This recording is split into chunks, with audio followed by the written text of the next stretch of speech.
สวัสดีพี่น้องปองปายกับไทยสวัสดีพี่น้องวันนี้อยู่ที่หอพักคือเก่าบริไปทางไหนทุกคนมานั่งดินแบบเย็นๆแบบชิวๆคือเก่าหลังจากไปสงกรานต์ผ่านไปทุกคนอากาศก็ยังร้อนอบอ้าวคือเก่านะทุกคนนะวันนี้มีเพลงอีกเพลงหนึ่งของอาทิตย์ดาราวมาฟังแล้วก็อีกเพลงหนึ่งเนาะที่ไพเราะที่ม่วนเนาะบ้านทางฝั่งลาวเอิ้นม่วนม่วนม่วนมากๆเลยไพเราะ วานหลวงพ่อใหญ่ชัยมงคล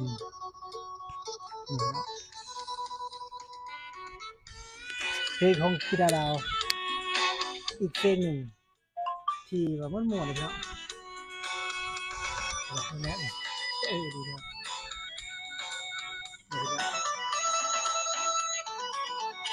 ยังมาทุกข์อากาศโดงานเงินน้อแทบไม่มีจึงมุ่งมาขอพรพ่อแช่มงคลผมมารังสีบ้านน้องเครือห้วยทะเลพระครูไพบูลย์ผู้สานต่อสร้างบทวิหารไม่เข้มแข็งเบิ่งแล้วช่างงามตามาแล้วก็เพลงนี้ก็ม่วนใช่เนาะไพเราะอีกเพลงหนึ่งตอนนี้วิวก็130,000ทุกคนเนาะสำหรับเพลงวอนหลวงพ่อใหญ่ชัยมงคลเอาเองก็ฟังตลอดเลยทุกคนเอาเป็น FC น้องธิดาลาวทุกคนก็ว่าก็รู้กันพี่น้องติดตามผลงานของน้องธิดาลาวแล้วก็อาจารย์ครูศิวิไลมาตลอดบรรยากาศร้อนๆทุกคนสงกรานต์ผ่านไปเนาะเอาเองก็คือว่าพี่น้องบ่ได้บ่ได้คอยไปลิ้นซะดอกคนอายุแก่แล้วก็คือว่าแหละมันบ่คือวัยรุ่นเลยทุกคนเขาเจ้าสิมักไปลิ้นอยู่เที่ยวส่วนเฮาแม่นถ่ายคลิปแล้วก็เข้าวัดส่ำนั้นน่ะพี่น้องบ่ได้มีหยังหลายเด้อพี่น้องเอ้ยเพลงนี้เป็นอันอีกเพลงหนึ่งที่ว่าเฮาก็ฟังทุกใจพอทุกคนหนึงเชื่อมักเข้าวัดฟังธรรมเนาะเป็นเพลงที่เฮามักอีกเพลงหนึงพี่น้องเพราะว่าเฮาเป็นคนจังเข้าวัดฟังธรรมนะพี่น้องเฮามักเพลงนี้พี่น้องก็มักอีกเพลงหนึง พี่น้องท่านใดที่ว่ายังบ่ได้ติดตามผลงานของศิลาลาวเพลงนี้ไปติดตามเลยพี่น้อง130,000เลยพี่น้องนะมีทั้ง MC จาก USA ก็มีพี่น้องเท็กซัสเนาะเข้ามาให้กำลังใจหลานสาวธิดาราเพิ่นนะคอมเมนต์นะสำหรับผลงานเพลงนี้ม่วนพี่น้องม่วน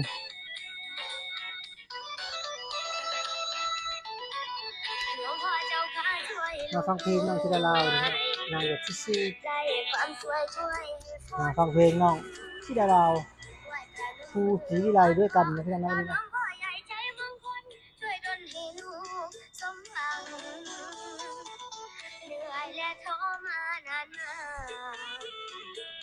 จนลำบากในช่องทางลูกจึงได้ดลมากราบขอพรบูชาช่วยเมตตาลูกทีมีทั้งคนหลวงพ่อชัยมงคลในซอยเปิดทางยางมีทั้งคนหลวงพ่อชัยมงคลในซอยเปิดทางยางวัดต่างๆหรือสิ่งหลายๆวนพ่อให้นี้ปวดประนีให้คลายความทุกข์ปลุกหัวใจให้คลายความหดหลวงพ่อใหญ่ชัยมงคลให้ดลช่วย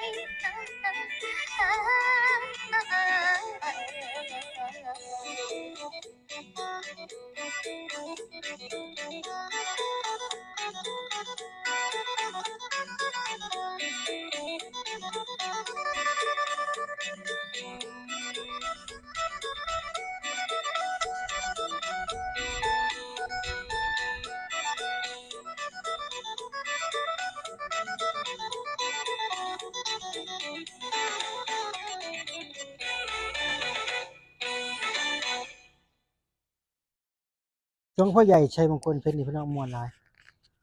พี่น้องที่ยังบ่ทันติดตามผลงานเพลงของน้องธิดาลาวเข้าไปติดตามได้พี่น้องที่ช่องของอาจารย์ผู้อาจารย์ภูศิวิไลทุกคนภูศิวิไลเป็นปล่อย ก็มาในระยะหนึ่งได้วทุกคนนะสำหรับคลิปนี้เป็นคลิปมาเฮ็ดรีแอคชั่นมาฟังเพลงของน้องธิดาลาวอีกคลิปหนึ่ง